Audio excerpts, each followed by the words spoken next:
বিগত কয়েকদিন ধরে বন্যায় ভাসছে ফেনী, নোয়াখালী, কুমিল্লা, ব্রাহ্মণবাড়িয়া সহ পূর্বাঞ্চলের বেশ কয়েকটি জেলা।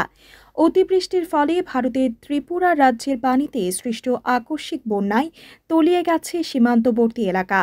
বন্যায় ক্ষতিগ্রস্ত মানুষের পাশে দাঁড়িয়েছে ইতালির রাজধানী রোমের সামাজিক সংগঠন।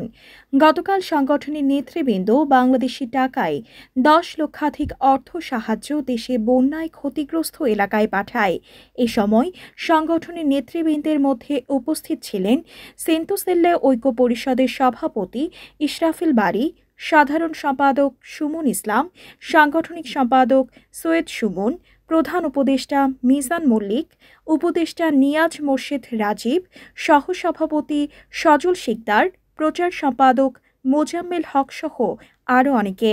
এ সময় তারা বন্যার্তদের সহযোগিতায় সামর্থ্য অনুযায়ী সকলকে এগিয়ে আসার আহ্বান জানান।